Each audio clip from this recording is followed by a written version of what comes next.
ఏదైతే వైజాగ్ కేంద్రంగా మొన్న ప్రధానమంత్రి మోడీ గారు శంకుస్థాపనలు చేశారు లేదంటే ప్రారంభించారో అవన్నీ తెచ్చింది జగన్మోహన్ రెడ్డి అంటూ గుడివాడ అమర్నాథ్ చేస్తున్న వ్యాఖ్యలు. ఏదైతే కంపెనీలు ఉన్నాయో గ్రీన్ హైడ్రోజన్ కానీ గ్రీన్ ఎనర్జీ కంపెనీస్ కానీ లేదంటే మిగతా రామాయపట్నంలకు సంబంధించినవి కానీ ఈ కంపెనీలన్నీ దాదాపు 2 లక్షల కోట్ల పెట్టుబడి తెచ్చింది జగన్మోహన్ రెడ్డి అంటూ గుడివాడ అమర్నాథ్ చేస్తున్న వ్యాఖ్యలు.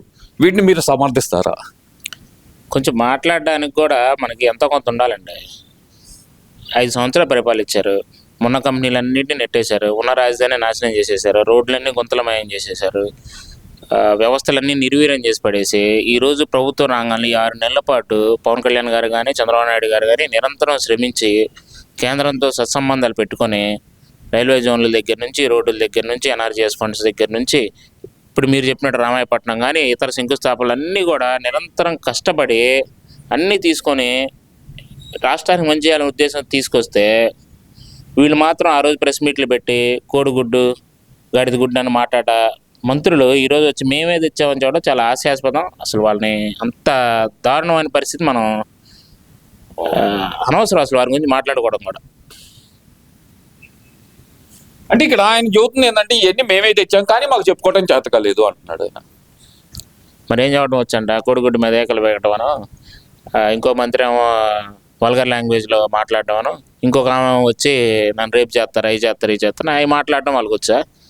వాళ్ళకి చేయడం చేత కాదు, చెప్పుకోవడం చేత కాలేదు. వాళ్ళకి ఏం చెప్పడం వచ్చంటే మా పవన్ కళ్యాణ్ గారి వారాహి వెహికల్ని రోడ్డు మీదకి రానివ్వు, పవన్ కళ్యాణ్ గారిని అర్ధరాత్రి అరెస్ట్ చేయడం, చంద్రబాబు నాయుడు గారిని నిర్బంధంగా కక్షపూరితంగా ఆయనకి ఎటువంటి తప్పు లేకపోయినా కానీ ఆయన అరెస్ట్ చేయడం, అలాగే అచ్చెన్నాయుడు గారు లాంటి వ్యక్తులను కూడా ఎలా పడితే అలా ఆపరేషన్ చేసుకునే వ్యక్తులను కూడా రోడ్ల మీద పడేసి తిప్పడం, ఇది వాళ్ళ చేతనైంది. వాళ్ళకి అభివృద్ధి చేత కాదు, కంపెనీలు తేవడం చేత కాదు, రాష్ట్రాన్ని బాగు చేయడం అంతకన్నా చేత కాదు. అంటే ఇది ఎలా చూడాలంటారు? సరే ఇది జరిగింది బాగానే ఉంది, మరి తిరుమల సంఘటన ఎలా చూడాలంటారు? ఏదైతే కనుక వైజాగ్ లో జరిగిందో ఈ శంకుస్థాపన కానీ 2 లక్షల కోట్ల పెట్టుబడులు కానీ ఇవన్నీ జరిగిన రోజే తిరుపతిలో జరిగిన దుర్ఘటన.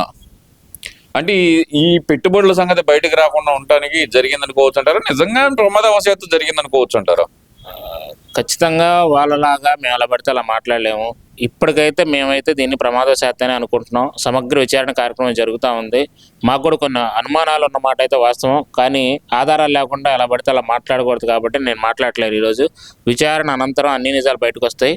మా పవన్ కళ్యాణ్ గారు కానీ చంద్రబాబు నాయుడు గారు కానీ కూటమి ప్రభుత్వం దీనికి వాళ్ళు ఎటువంటి పరిస్థితి చేసినా కానీ ఇది తప్పు జరిగిన మాట వాస్తవం అని చెప్పేసి అంగీకరించడం జరిగింది. దాన్ని ఫ్యూచర్లో తప్పు జరగకుండా అన్ని విధాలుగా జాగ్రత్తలు తీసుకుంటాము.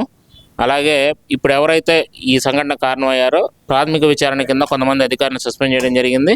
అలాగే సమగ్ర విచారణ అనంతరం దీని మీద ఎవరైనా కావాలని చేసింటే వాళ్ళు మాత్రం తీవ్ర పరిణామాలు ఎదుర్కోవాల్సి ఉంటుంది కూటమి ప్రభుత్వం తరఫున హెచ్చరిస్తాం. అంటే ఇక్కడ ఇంకో విషయం కూడా తీసుకుంటే కనుక ఇక్కడ ఎన్నడూ లేని విధంగా ఆంధ్రప్రదేశ్లో వస్తున్న పెట్టుబడులు ఒక పక్కన, మళ్ళీ ఇంకో పక్కన జగన్మోహన్ రెడ్డి ఏమో జనవరి చివరి వారం నుంచి నేను వస్తాను ప్రభుత్వం మీద వ్యతిరేకత పెంచండి అంటూ ఆయన చేస్తున్న ప్రచారం ఒక పక్కన, ఇంకో పక్కన చూస్తుంటే వరుస దుర్ఘటనలు ఒకదాని తర్వాత ఒకటి ఏదో ఒకటి జరుగుతూ ఉన్న పరిస్థితి. మరి జగన్మోహన్ రెడ్డి బయటకు రావడానికి దుర్ఘటనలకి సంబంధం ఉందనుకోవచ్చు అంటారా? అదేనండి చెప్పాను కదా, విచారణ అనేది జరుగుతూ ఉంది. జగన్మోహన్ రెడ్డి అలా చేయడు, లేకపోతే వైసీపీ వాళ్ళు అలా చేయరు అనుకోవడానికి అయితే ఏమీ లేదు. కానీ ఆధారాలు ఏమి లేవు కాబట్టి ఈరోజు మనం మాట్లాడకూడదు. వాళ్ళలాగా మీడియా ముందుకు వచ్చి అలా పడితే అలా మాట్లాడే పరిస్థితి లేదు కాబట్టి మనం మాట్లాడట్లేదు. జగన్మోహన్ రెడ్డి గారు జనవరి నుంచి వచ్చినా, లేకపోతే ఫిబ్రవరి నుంచి వచ్చినా, లేకపోతే ఈ రోజు నుంచి వచ్చినా కానీ పోయేదేం లేదు. కూటమి ప్రభుత్వం మాత్రం నిరంతరం కష్టపడుతూ ఉంది, రాష్ట్రానికి మంచి చేస్తూ ఉంది. రాజధాని పునర్నిర్మించే కార్యక్రమం చేపట్టాం. ఆల్రెడీ చంద్రబాబు నాయుడు గారు కానీ పవన్ కళ్యాణ్ గారు కానీ ఆల్రెడీ సంక్రాంతి కల్లా ప్రతి రోడ్డును పూర్తి చేయాలని చెప్తా ఉన్నారు. ప్రజలందరూ అభివృద్ధి వైపు చూస్తారు కానీ ఈయన వచ్చి 4 మైకులు పెట్టుకొని మాట్లాడినంత మాత్రాన మొన్న సిద్ధం సభలను పెట్టేసి ఎలక్షన్ అప్పుడు ఏం జరిగింది, రేపు కూడా అదే జరిగింది. అంటే ఇక్కడ ఆయన చెప్తుంది ఏంటంటే ప్రభుత్వం మీద ఆల్రెడీ కూటమి ప్రభుత్వం మీద ఏ ప్రభుత్వం మీద రానంత వ్యతిరేకత వచ్చింది 6 నెలల్లో, మనం దాన్ని ఇంకా పెంచుదామంటూ ఆయన చేస్తున్న వ్యాఖ్యలు. అంటే ఈ వ్యతిరేకత పెంచుదామనే ప్రోగ్రామ్ని అసలు ఎలా చూడాలంటారు? ఘటనలో చూస్తేనేమో మీరు ముందుకెళ్ళండి, మీరు కొట్టండి తిట్టండి అని మాట్లాడిన జగన్మోహన్ రెడ్డి ఇప్పుడేమో ప్రభుత్వం మీద వ్యతిరేకత పెంచుదామంటూ మాట్లాడుతున్నాడు. ఎలా చూడాలంటారు వీటన్నిటిని? అసలుకి ఆయన ముందు అసెంబ్లీకి రమ్మనండి, ఒక ప్రజాస్వామ్యం ఉన్నప్పుడు మనల్ని ప్రజలు గెలిపించినప్పుడు ముందు అసెంబ్లీకి రావాలి, అసెంబ్లీలో మాట్లాడాలి. అంతేగాని ఇతను వ్యతిరేకత పెంచుదాము అన్నంత మాత్రాన ఎలా ఉండిద్ది అంటే నాకు 175 వస్తాయి అని చెప్పినట్టే ఉండిద్ది ఇతను కూటమి ప్రభుత్వం వ్యతిరేకం పెంచడం అనేది. అతని అస్తిత్వాన్ని కాపాడుకోవాలి, పార్టీ అస్తిత్వాన్ని కాపాడుకోవాలి. ఈరోజు పార్టీలో ఎవరుండే పరిస్థితి లేదు. అందరూ బయటికి వెళ్ళిపోతాం బెదిరిస్తూ ఉండి అందరిని బతిలాడుకోను, వాళ్ళని పంపించి వీళ్ళని బతిలాడుకుని ఉంచుకునే పరిస్థితి. అతని అస్తిత్వాన్ని కాపాడుకోవడానికి ఇవన్నీ ఏదో చెప్తూ ఉంటారు, వాళ్ళ పార్టీ అస్తిత్వాన్ని వాళ్ళు కాపాడుకోవాలి కాబట్టి ఇవన్నీ సహజంగా చెప్తూ ఉంటారు. అతను పడుచుకోవాల్సిన అవసరం లేదు. ప్రజలు కూడా అతన్ని ఒక అవకాశం ఇచ్చారు, అతను పూర్తిగా దుర్వినియోగం చేసుకున్నాడు. అతను మళ్ళీ తెచ్చుకొని నెత్తిన పెట్టుకునే పరిస్థితిలో ప్రజలు ఏమాత్రం కూడా లేరు. అంటే ప్రభుత్వం మీద తిరగబట్టడానికి ప్రజలు సిద్ధంగా ఉన్నారు, వాళ్ళకి సారథ్యం నేను వహిస్తాను అంటున్నాడు కదా, మరి ప్రజా సమస్యల మీద పోరుబాటకే నేను వస్తున్నాను అంటున్నాడు కదా. మరి ప్రజా సమస్యలు పరిష్కారం అవ్వాలంటే నీకు ఒక వేదిక ఉంది, అసెంబ్లీ. సంవత్సరానికి 3 సార్లు అసెంబ్లీ సమావేశాలు జరుగుతాయి. నువ్వు అక్కడ మాట్లాడకుండా నువ్వు ఏదైనా నిజంగా ప్రభుత్వం తప్పు చేస్తే నువ్వు ఆపాల్సింది అక్కడ, నీ గళం వినిపించాల్సింది అక్కడ. నువ్వు అసలు అసెంబ్లీకి కూడా వెళ్లకుండా, నువ్వు ప్రజాస్వామ్యం మీద కనీస గౌరవం లేకుండా నేను ప్రజల ముందుకు వచ్చి మైకులు పట్టుకొని నలుగురు నేసుకుంటా రోడ్డు మీదకి వస్తాను, ప్రజల దైనందిన జీవితాన్ని డిస్టర్బ్ చేస్తానంటే ఇంకా వ్యతిరేకత పెరిగింది. జనాలకు అతని మీద వ్యతిరేకత పెరిగిద్ది, మా మీద ఏం పెరగదు. ఎందుకంటే ప్రజలందరూ మమ్మల్ని నమ్మి ఓటేశారు. ఆ దిశగానే మేమందరూ అడుగులేస్తా ఉన్నాం. ప్రజలందరూ కూడా పెన్షన్స్ దగ్గర నుంచి వెల్ఫేర్ స్కీమ్స్ దగ్గర నుంచి డెవలప్మెంట్ వరకు ప్రతి దానిలో కూడా కూటమి ప్రభుత్వం అన్ని విధాలుగా ముందుకెళ్తా ఉంది. ఇతని నుంచి రోడ్ల మీద అరుచుకొని వెళ్ళటం తప్ప ఎలాంటి ఉపయోగం లేదు. సూపర్ 6 అంటూ హామీలు ఇచ్చి జనాలందరినీ మోసం చేసింది ఈ కూటమి ప్రభుత్వం అంటున్నారు కదా, అది వాస్తవం అనుకోవాలంటారు. అంటే ఇచ్చిన మాట మీద నిలబట్టలేదు ఈ కూటమి ప్రభుత్వం. జనాల మీద బౌద్ధుడు అంటూ వాళ్ళ మీద పన్నులు వేస్తున్నారు, విద్యుత్ ఛార్జీలు పెంచుతున్నారు అంటూ చేస్తున్న వ్యాఖ్యలను ఎలా చూడాలంటారు? విద్యుత్ ఛార్జీల విషయం అయితే జగన్మోహన్ రెడ్డి గారిని కూటమి ప్రభుత్వం సమగ్ర విచారణ జరపాలండి. నేను దీని నుంచి కూడా నేను కూటమి ప్రభుత్వం అడుగుతా ఉన్నా.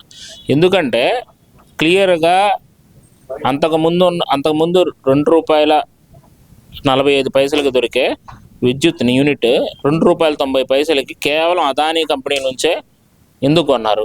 అలాగే ఎలిగేషన్స్ కూడా వచ్చినాయి, 17,000 కోట్ల రూపాయలు స్కామ్ జరిగిందని చెప్పేసి. వీటన్నిటి మీద కూడా విచారణ విద్యుత్ ఛార్జీల మీద జరగాలండి. ఎందుకంటే ఆ రోజు అదానీ కంపెనీ దగ్గర నుంచి అంత రేటు పెట్టి కొనకపోతే ఈ రోజు ప్రభుత్వానికి పెంచే అవసరం ఉండేది కాదు.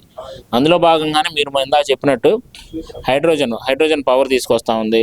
సోలార్ ఇంప్లిమెంటేషన్ మొన్న చంద్రబాబు నాయుడు గారు చూసాం, కుప్పంలో దాదాపు 50,000 ఇళ్ల మీద సోలార్ పవర్ ప్లాంట్ ఏర్పాటు చేస్తూ ఉన్నారు. ప్రతి ఇంటి మీద కూడా సోలార్ ప్యానల్స్ ఏర్పాటు చేసేసి వాటి నుంచి విద్యుత్ ఆ ఇంటికి అవసరమైనంత వాడుకొని మిగిలినంత కూడా ప్రభుత్వానికి ఇచ్చే విధంగా ఇలా విద్యుత్ ఛార్జీలు తగ్గే విధంగా ప్రభుత్వం కృషి చేస్తూ ఉంది. అలాగే సూపర్ 6 విషయానికి వచ్చేసరికి ఆల్రెడీ ఒకటి ఇంప్లిమెంటేషన్ చేశాం. వీళ్ళు అప్పుల పాలు చేసిన రాష్ట్రాన్ని ఒక పక్క సరి చేసుకుంటా, రోడ్లన్నీ వేసుకుంటా అన్నీ Day 1లోనే ఇంప్లిమెంటేషన్ అవ్వండి. ఉదాహరణ తర్వాత ఒకటి ఇంప్లిమెంటేషన్ అవుతానే ఉన్నాయి. ఆల్రెడీ మొన్న చంద్రబాబు నాయుడు గారు చెప్పారు, ఒక 2-3 నెలలు తల్లికి వందనం ప్లస్ రైతాంగానికి ఏదైతే 20,000 రూపాయలు ఇస్తామో అవన్నీ చెప్తా ఉన్నారు. అలాగే ఫ్రీ బస్సు విషయం కూడా అన్నీ కూడా ప్రతి దానిలో కూడా చర్చిస్తూనే ఉన్నారు. ప్రతి స్కీమ్ ఇంప్లిమెంట్ చేస్తారు. వీళ్ళు సిపిఎస్ రద్దు అన్నారు, అది ఇంప్లిమెంటేషన్ చేయలేదు. అలాగే రైతులకి 13,000 రూపాయల డబ్బులు అన్నారు, అది ఇంప్లిమెంటేషన్ చేయలేదు. ఇలా వాళ్ళ గురించి చెప్పుకుంటా పోతే ప్రతి దాంట్లో ప్రతి వర్గాన్ని కూడా మోసం చేశారు. కానీ చంద్రబాబు నాయుడు 6 హామీలు ఇచ్చారు కూటమి ప్రభుత్వం.